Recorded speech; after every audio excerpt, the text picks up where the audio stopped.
بسم الله الرحمن الرحيم الحمد لله رب العالمين اللهم صل على سيدنا محمد وعلى آل سيدنا محمد أما بعد قال المؤلف رحمه الله ونفعني وإياكم بأسراره في الدارين آمين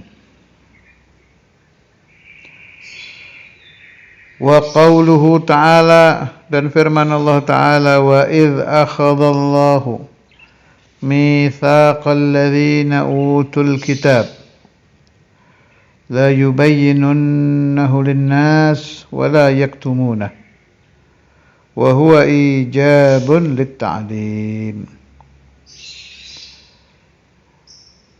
Wa idh dan ketiga akhadha mengambil siapa Allah mitsaqa kesanggupan, jadi perjanjian, alladzina utul kitab orang-orang yang diberikan Alkitab, yakni al-Yahud wan Nasara, la yubayyinunnahu sungguh-sungguh menerangkan linnas kepada manusia. Ini tabyin, at-tabyin, at-ta'lim, huwa. Ini perintah buat mengajar.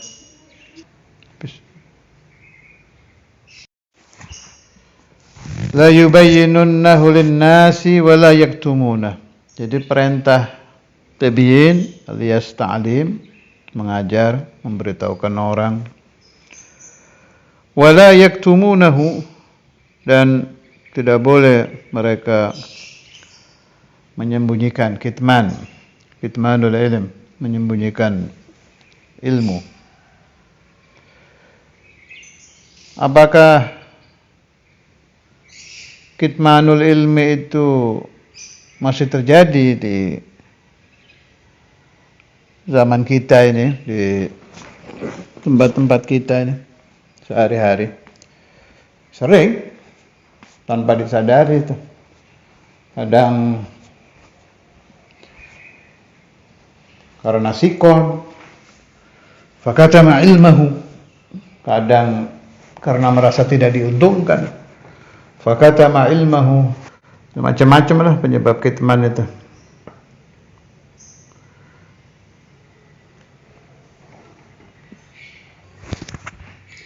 Ya, tinggal kita mawas diri saja. Saat kita diminta seseorang ijazah, termasuk ilm, diminta penjelasan, termasuk ilm, diminta dalil, diminta hukum, semua itu ilmu. Kemudian kita tengok hati kita tidak mau menjawab, kenapa ya? Kembalikan kepada hukum syarak. Kalau ada madarat, tidak ada masalah. Syarak memperbolehkan, kan? Adapun orang gini. Pernah ba'dhu masyayikhina itu su'ila an kadza wa kadza wa ana hadir. Saya ada di situ. Saya tahu jawabannya, ya beliau lebih tahu lagi, pasti tahulah. Tapi tidak mau menjawab. Sampai si sa'il ini pergi. Padahal guru-guru kita itu kan a'lamu minna. Mereka tahu kitmanul ilmi haram. Saya tanya, apa alasannya? Kok tadi tidak dijawab? Nah, ini pemahaman bagus ya buat orang-orang yang ngajar dan dakwah. Jadi yang dicari itu bulughul ilmi, sampainya ilmu kepada sa'il, kepada penanya, liyu'mala bihi, untuk diamalkan. Berarti ujung-ujungnya itu si ilmu ini merubah dia menjadi amil, atau ibarat obat buat gampangnya paham. Al-muallim kat-tabib, innal muallima wat-tabiba kilahuma la yansuhani idza huma lam yukrama. Yaqulu syair al-muallim kat-tabib. Yang terpenting memberikan resep. Si dokter itu kalau mengobati pasien, yang penting ini resepnya apa sembuhnya si pasien? Dijawab sembuhnya. Sampainya resep bi ayyi kaifiyatin kanat, dengan kaifiyah apa saja bebas. Begitu juga at-ta'lim, menyampaikan ilmu kepada santri, kepada sa'il, kepada mukhatab, kepada umat, itu baru setengah jalan. Muncul dua hal, diamalkan atau tidak diamalkan. Jelas, tujuannya liyu'mala bihi, untuk diamalkan seilmu ini. Di cerita tadi itu, ba'dhu masyayikhina itu bilang, kalau saya pakai penjelasan gak kira diamalkan sama orang ini, makanya saya pakai bil hikmah. Hikmah bermakna siasat, pakai siasat. Pakai siasat baru itu diamalkan. Contohnya, salah satu siasah untuk sampainya ilmu supaya diamalkan. Ada orang sedang menderita penyakit yang lumayan berat, datang ke kiai. Kalau kiai itu bilang sama orang sakit ini, kamu itu harus ibadah, harus gini, banyak sholawat, gini, penyakit itu untuk penghapusan dosa, ya dia bisa nerima atau bisa juga tersinggung. Caranya bagaimana? Kalau kiai itu hakim, bijaksana, dia akan bercerita, ada kejadian fulan, asabahu marad, fasalla ala Rasulillah sallallahu alaihi wa alihi wasallam bisighati kadza wa kadza fasyufiya. Kemudian itu orang bersolawat ala Nabi sallallahu alaihi wasallam, memang nyata, terjadi betul, bisa nyata. Kagisoti fulan wa fulan wa fulan, kan banyak tuh orang-orang yang diberi syifa oleh Allah Ta'ala karena solawat. Masuk itu kalau pakai yang begitu. Apalagi kalau si sakit ini orangnya lebih sepuh, itu repot itu. Orang lebih sepuh ada ego umur, ada egois umur. Cara menghadapi orang begini itu jangan pakai amartuka bikadza wa kadza, akan masuk. Menghadapi orang yang lebih sepuh, lebih tua, itu kaifiyatu tablighil ilm itu gak bisa disamakan dengan orang-orang yang lebih muda dan lain-lain. Ini banyak dibahas di Ihya, di Ithaf, di kitab-kitabnya Imam Sya'rani, masuknya di metode tarbiyah. Bagaimana caranya tarbiyah, menyampaikan ilmu kepada orang yang lebih tua, kepada al-marid. Ini santri-santri yang nantinya jadi kiai, jadi ustadz harus paham ini. Malah kalau metodenya Imam Ghazali itu, kalau kita yakin bahwa ilmu kita yang akan kita terangkan itu tidak akan sampai, suruh diem. Gak boleh, di Bidayah juga ada itu pembahasannya kan. Jadi kita harus cerdas. Al-maqsud minat ta'lim usulul ilmi liyu'mala bihi. Itu harus dipaham betul. Yang dimaksud daripada pengajaran itu sampainya ilmu untuk diamalkan, bukan sampainya ilmu saja. Kalau sampainya ilmu saja itu metode kuliah, universitas itu. Dosen datang, yang penting menyampaikan materi, sami'tu min ashabi ya. Terangkan, nanti mau paham, mau nggak mau serius memahami, mau apa ditinggal, selesai udah. Itu bukan kaifiyatu pesantren, bukan kaifiyatu ahli thariqah, bukan begitu. Kenapa Allah Ta'ala menurunkan mata hati, ainul basirah, mukasyafah batinah kepada ulama rabbaniyin, tapi tidak diberikan kepada profesor-profesor, doktor-doktor yang tidak rabbaniyin? Rata-rata profesor doktor kan jarang yang rabbani. Ya ada sih kayak Ustadzul Imam Syed Muhammad Maliki, itu kan al-jam'u bainahuma, ya profesor, ya doktor, ya ulama rabbaniyin. Nadir ya. Yang banyak kalau sudah profesor doktor, mereka tidak ada mail, galapnya itu tidak condong kepada urusan rabbaniyah. Limadha Allah menurunkan ainul basirah, mukasyafah batinah kepada kelompok ini, ulama rabbaniyin. Wa imamuhum al-Imam al-Ghazali, Limadha? Sebab ulama Rabbaniyin ini tablighul ilminya itu betul-betul diperhatikan liyu'mala bihi. Saya ulangi, sebab ulama Rabbaniyin tablighul ilminya itu betul-betul diperhatikan ini harus diamalkan oleh santri saya. Ini harus dipahami oleh pendengar keterangan saya. Pikiran mereka itu ke situ saja. Sudah nggak ada yang lain-lain. Fahtaj hadzal namat, metode ini membutuhkan mukasyafah. Makanya haula oleh Allah Taala diberikan. Kalau Rasulullah SAW itu sudah sayyidul mukasyifin, mengkasyaf itu dari sana. Beda lah, selain siddiq, amanah, tabligh, fadana itu ainul basyurahnya anbiya mursalin, jangan dibahas. Haula pusat. Ini saya cerita tentang amsaluna, golongan-golongan kelompok kita, manusia-manusia biasa. Maka jangan khawatir kalau orang yu'allimu lillah, dia ta'limnya itu betul-betul karena Allah Ta'ala, betul-betul yang ada di pikirannya itu bukan riya'an wa sum'atan wa takabburan dan lain-lain, betul-betul lillah, Allah akan kasih itu bitalab atau bila talab. Atau dia nggak minta tetap dikasih oleh Allah Ta'ala. Sebab itu ada hubungannya dengan tablighul ilmi. Allahu mutimmu nurihi. Allah Ta'ala berkehendak yutimmu nurah.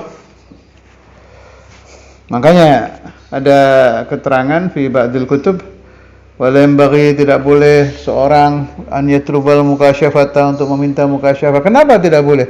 In talaba, dia akan memintanya karena riya, ingin dipuji, karena ingin dianggap kasyaf apa.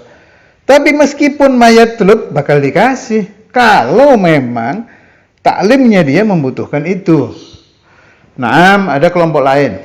Saya dengar dari Syekhuna Ki Afif Jepara, almarhum, yang baru-baru ini haulnya di Syahri Muharram. Beliau itu saya tanya, apa antum sudah masuk mukasyafah? Dijawab beliau, saya nggak mau. Saya minta sama Allah Ta'ala supaya tidak diberikan mukasyafah. Sebab ada kenalan saya, teman saya fulan, begitu diberi mukasyafah nggak bisa ngajar. Jadi lihat orang habis zina, mukanya kayak gini, baunya gini, macam-macam lah beliau cerita itu.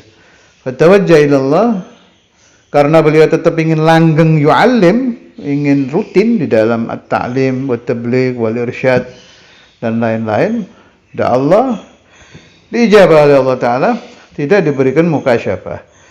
Tapi diganti, itu hebatnya Allah itu. Memang Tuhan kita ini luar biasa. Diganti sama Allah Ta'ala.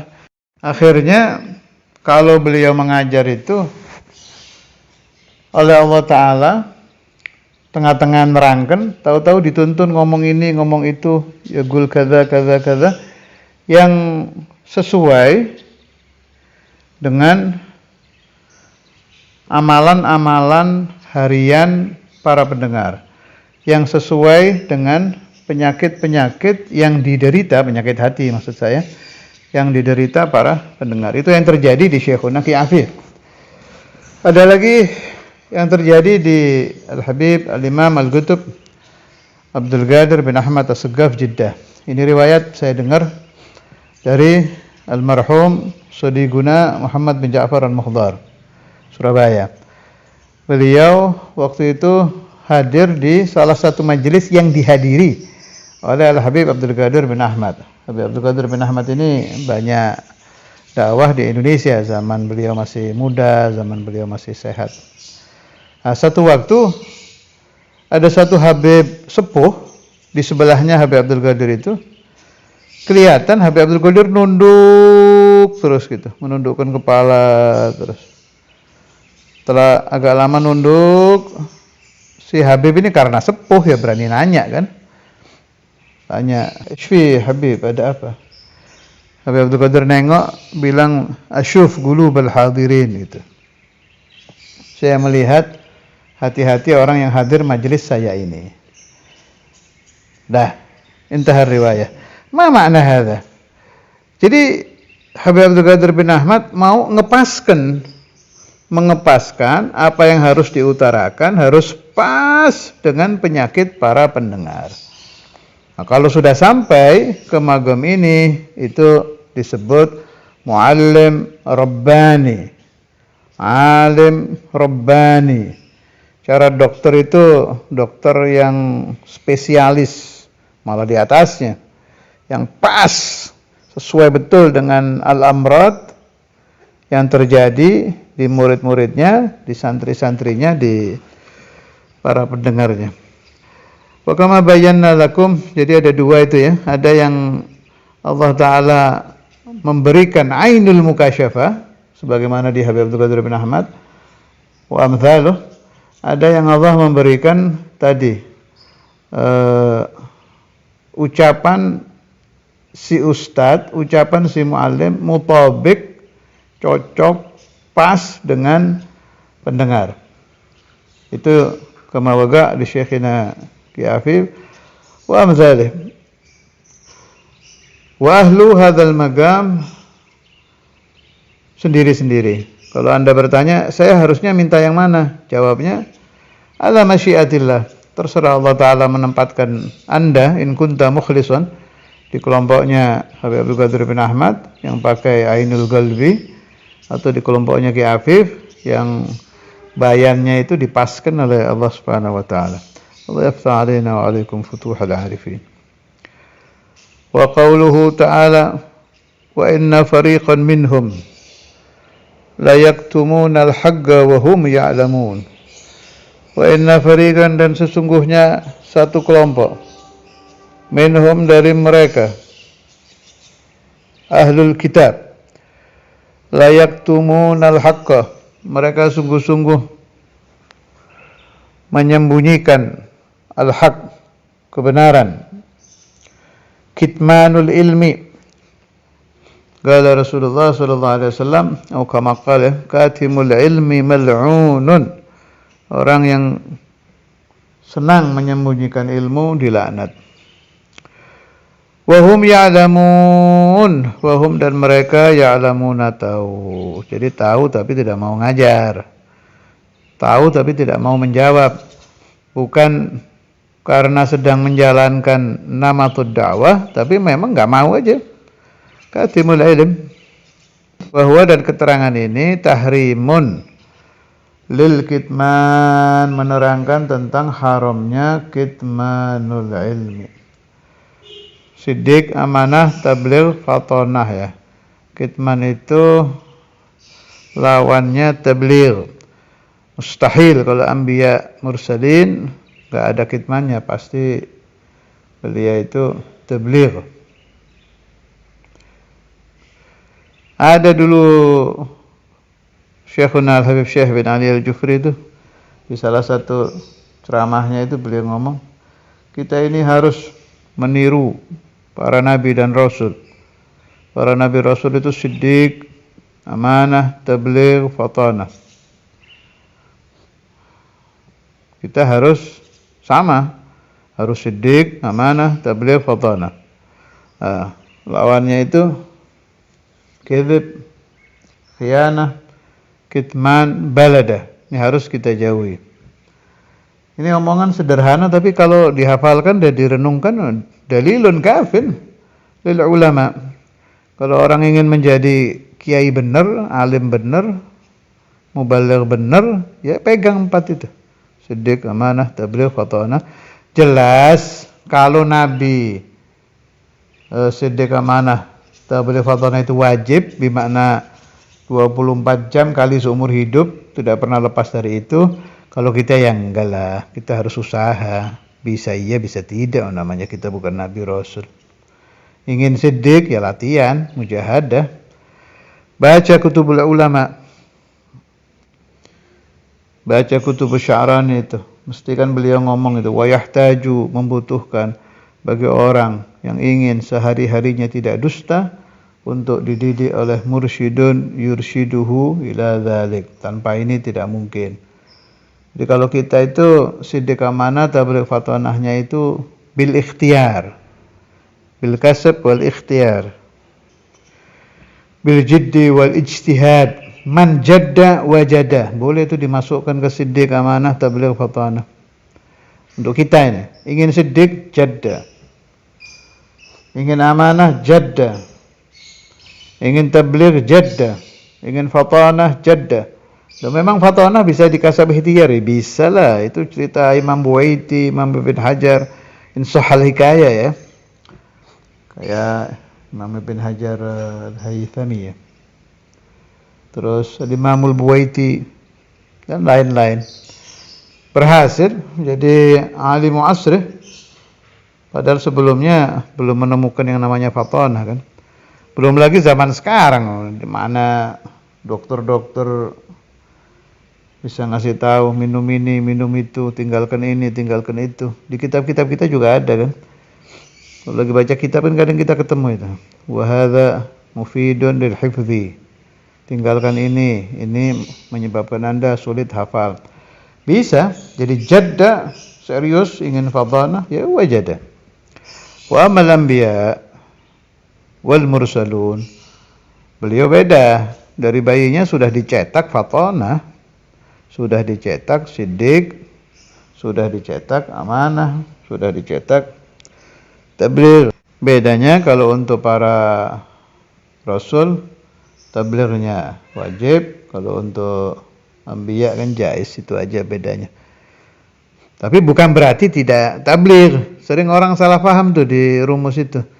Kalau para rasul itu wajib tabligh, anbiya jais, itu berarti para nabi enggak tabligh. Bukan, tetap tabligh. Kama qala ta'ala, sebagaimana juga berfirman Allah Ta'ala fi syahadati, tentang masalah syahadat, persaksian. Wa may yaktumha, siapa orang yang menyembunyikan syahadah, fa innahu athimun qalbuh, maka orang itu athim, berdosa, ada dosa qalbuhu di hati dia. Ini masih masalah kitman. Wa qala sallallahu alaihi wasallam, bersabda Rasulullah sallallahu alaihi wasallam, ma atallahu aliman ilman illa wa akhadha alaihi minal mitsaqi ma akhadha 'ala an-nabiyyin ay yubayyinuhu lin-nas wa la yaktumuna. Allah Ta'ala tidak mendatangkan seorang alim ilmu, artinya Allah tidak menjadikan seorang manusia menjadi alim, illa wa akhadha alaihi minal mitsaq, kecuali Allah Ta'ala mengambil janji, sumpah ini si alim seperti sumpahnya Allah kepada para nabi dan rasul. Ma akhadha, apa yang Allah ambil, ala nabiyyin, atas para nabi. Apa kesanggupan perjanjian sumpah yang diberikan Allah kepada haula'il kiram, ayyubayyinuhu, agar mereka menjelaskannya, linnasi, kepada manusia, wala yaktumunahu, dan tidak menyembunyikannya. Lalu bagaimana ada perintah kitman, kayak Syekh Abdul Qadir Al-Jailani yaqul kitmanus sirri wajib, itu ilmu sir, beda lagi. Wajib itu sih ditutup. Ada beberapa pembahasan yang kita wajib kitman, ada. Di antaranya ilmu sir, itu enggak boleh ditabjin, itu harus disimpan. Malah orang yang menyebarkan ilmu sir bisa menjadi fitnah. Di awal-awal kitab apa itu penjelasannya panjang lebar, ada kitabnya Imam Ghazali itu, Minhajul Abidin kalau saya enggak salah ingat, di awal-awal, yang beliau cerita tentang Imam Ali Zainal Abidin. Inni la aktumu min ilmi jawahirahu kay la yara dzaka dzu jahlin fayaftatina, itu yang awalnya gitu. Ya rubba jauhari ilmin law abuhu bihi lagila li anta mimman ya'budul wathana walastahalla rijal. Sampai kalau saya buka ilmu sir, kata Imam Ali Zainal Abidin, walastahalla rijalun muslimuna dami, Orang-orang Islam bisa menghalalkan darah saya. Yarawna akbaha ma ya'tunahu hasanah. Ini saya nukil syair beliau hifdzan, jadi takut keliru, lihat aja di depan-depan itu. Kitab Minhajul Abidin, di kitab-kitab lain juga banyak itu. Yang sering dipakai istidlal di kitab-kitab tasawuf itu dua urusan ini. Ilmu yang wajib dikitman tuh. Biasanya mereka berdalil pakai mereka radhiyallahu anhum ya, para ulama itu. Pakai kalamnya Imam Ali Zainal Abidin dan kalamnya Sayyidina Abu Hurairah. Kalau Imam Ali Zainal Abidin tadi itu yang saya baca itu. Muradnya itu, kalau saya menyampaikan ilmul maktum, maka mufti-mufti Islam itu akan menghukumi saya halalud dam, boleh dibunuh. Berarti kan luar biasa dahsyat yang disampaikan itu. Yang nggak nyampe ke uqulun nas, ke uqulu ahli syariah, ke uqulul muslimin. Apa? Nggak tahu. Namanya saja wajib dikit. Mana jangan tanya apa-apa. Pokoknya ada. Kalau Sayyidina Abu Hurairah radhiyallahu taala anhu, saya mewarisi dari Rasulullah sallallahu alaihi wasallam dua ilmu. Yang satu diterangkan dan memang disuruh Nabi diterangkan. Satu lagi, kalau saya keluarkan ilmu ini sama dengan Imam Ali Zainal Abidin tadi, saya pasti akan dianggap penyembah berhala dan pasti akan dihukumi halal dibunuh. Kalau itu wajib disimpan, nggak boleh dibuka-buka. Ada lagi yang diwajibkan oleh ulama-ulama itu disimpan. Padahal secara akal harusnya dibuka, tapi sudah begitu hukumnya. Orang yang dapat Lailatul Qadar, itu kan di kitab-kitab kalau kita baca itu wajib bagi orang yang tahu Lailatul Qadar untuk menyembunyikannya. Tidak boleh menyampaikan kepada orang lain sebab termasuk ifsya'u sirrillah. Allah ingin merahasiakan, sedangkan kita membuka. Agulu, saya berkata, yang dimaksud oleh ulama ini memberitahukan secara am, saya dapat Lailatul Qadar, fakhudhu anni hadhihi lailah lailatul